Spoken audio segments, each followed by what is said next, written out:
adalah watak manusia, bahwa dia selalu ingin merasakan nikmat dan manfaat dari apa saja yang dimilikinya. Orang yang punya radio misalnya, tentu saja karena ingin merasakan nikmat dan manfaatnya radio. Apa gunanya radio bagus, suaranya jelas kalau kuping budek? Apa gunanya televisi berwarna, gambarnya terang tapi mata buta? Tentu kurang manfaatnya. Pindah dari contoh ini kepada soal iman, akan timbul pertanyaan, apa gunanya iman kalau kita belum bisa merasakan nikmat dan manfaatnya iman? Apabila iman sudah kita rasakan nikmat dan manfaatnya, maka apapun perintah Allah akan terasa menjadi nikmat.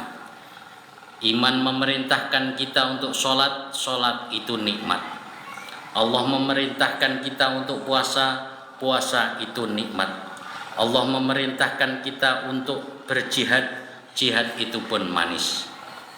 Tapi sebaliknya, apabila iman belum kita rasakan nikmat dan manfaatnya, maka apapun perintah Allah akan terasa menjadi pahit. Allah perintahkan kita untuk sujud, sujud itu pahit. Allah perintahkan kepada kita untuk puasa, puasa itu getir.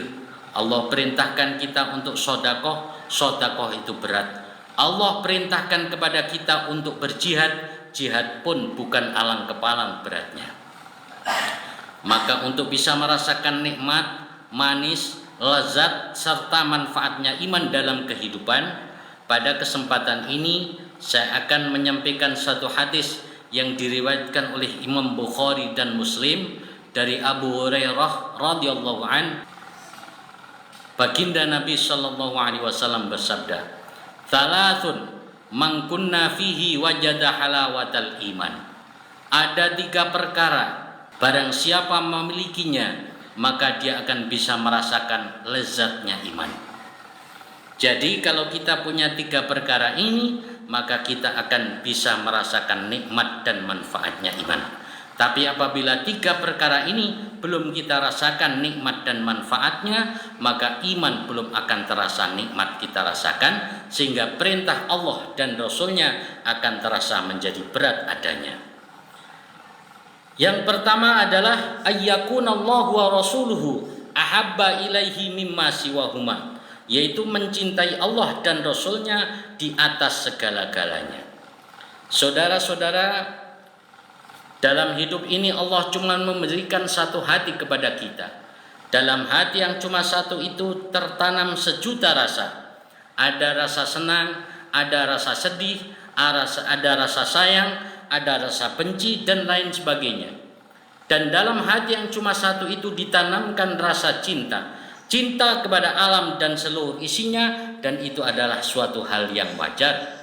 Kita cinta kepada harta benda, memang. Kita cinta kepada anak dan istri, tentu. Kita cinta kepada pangkat dan jabatan, memang. Kita cinta kepada tanah air, bahkan itu merupakan sebagian daripada iman. Persilahkan, agama tidak melarang. Yang dilarang dalam agama adalah jangan sampai cinta kita kepada alam dan seluruh isinya mengalahkan cinta kepada Allah dan Rasulnya. Maka cintailah harta benda selama tidak mengalahkan cinta kepada Allah dan Rasulnya. Cintailah keluarga sepanjang tidak mengalahkan cinta kepada Allah dan Rasulnya. Cintailah pangkat dan jabatan selama tidak mengalahkan cinta kepada Allah dan Rasulnya.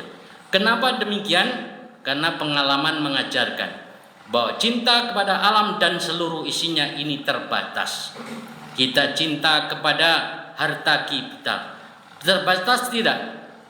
Pasti terbatas. Kita dulu yang mati meninggalkan harta, atau harta dulu yang akan meninggalkan kita? Yang pasti kita cinta kepada harta benda pasti terbatas. Cinta televisi, bisa jadi kita yang mati duluan meninggalkan televisi, atau televisi dulu yang berangkat di gondol maning. Yang pasti ada batasnya.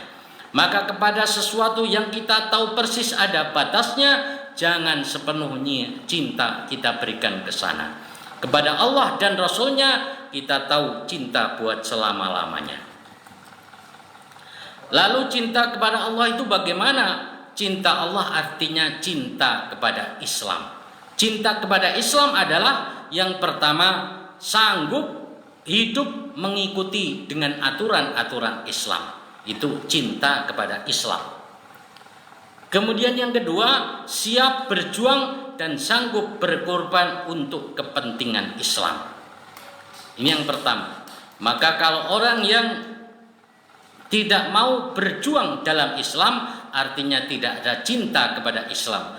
Kalau tidak ada cinta kepada Islam, artinya tidak cinta kepada Allah. Kalau tidak cinta kepada Allah dan Rasulnya, jangan berharap iman akan ada di dalam dirinya. Kalau iman tidak ada dalam dirinya, maka apapun perintah Allah akan menjadi pahit dan berat dirasakannya.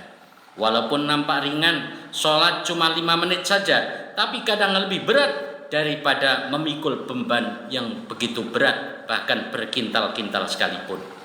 Maka bagaimana kita bisa mencintai Allah dan Rasulnya di atas segala sesuatu? Kita cinta kepada pangkat dan jabatan, ada batasnya tidak? Pasti ada.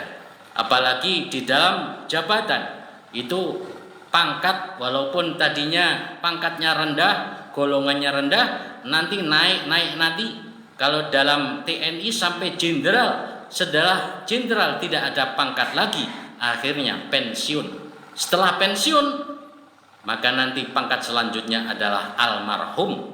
Maka tidak ada pangkat lagi. Kepada sesuatu yang jelas ada batasnya, jangan sepenuhnya kita berikan cinta ke sana.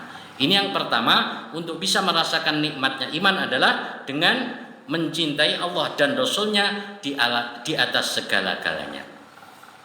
Kemudian yang kedua, wa ayyuhibba 'abdan la yuhibbuhu illa lillah. Yaitu hendaknya mencintai sesama hamba bukan karena apa-apa, tapi semata-mata adalah karena Allah Subhanahu wa taala. Kita mencintai sesama hamba, kita tanamkan rasa sayang kepada sesama hamba, karena Rasulullah sallallahu alaihi wasallam bersabda, "Ar-rahimuna yarhamuhumur rahman." Orang-orang yang penyayang itu dicintai oleh Zat yang Maha Penyayang.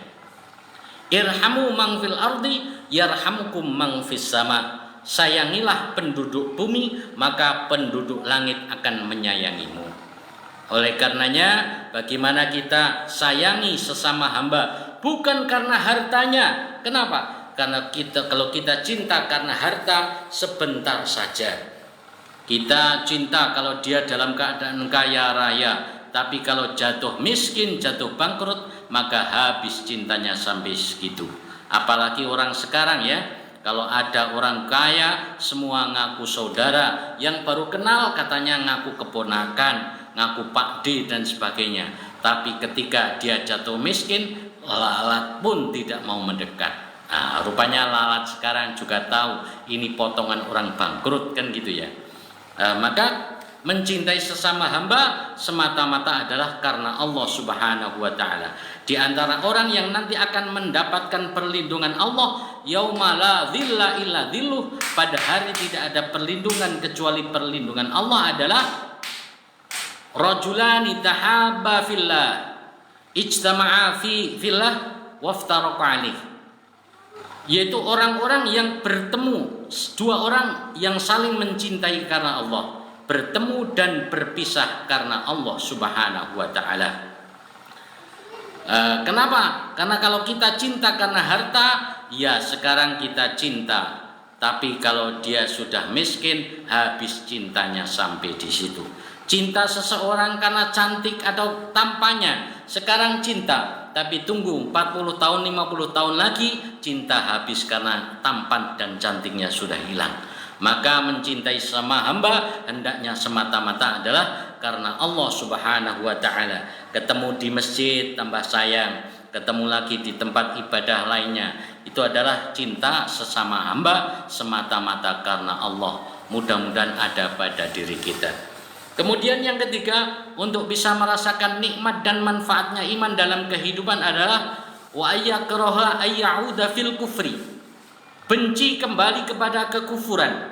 Dulu kufur, dulu jauh dari iman, sekarang sudah diberi iman oleh Allah Subhanahu wa taala, dan kita tidak berharap kekufuran akan kembali. Kemaksiatan yang dulu sudah dilakukan, bagaimana sekarang kita lupakan dan benci tidak akan kembali kepada kekufuran, kemaksiatan, sebagaimana kita benci dimasukkan ke dalam neraka. Siapapun saya kira nggak mau masuk neraka, karena kita tahu neraka itu adalah tempat yang sangat serem, panas. Kalau disiksa di neraka, panasnya berkali-kali lipat dibanding panasnya api di dunia. Kalaupun itu bau nanah dan darah, bau neraka lebih parah berkali-kali lipat daripada hanya bau busuk di tempat sampah di dunia.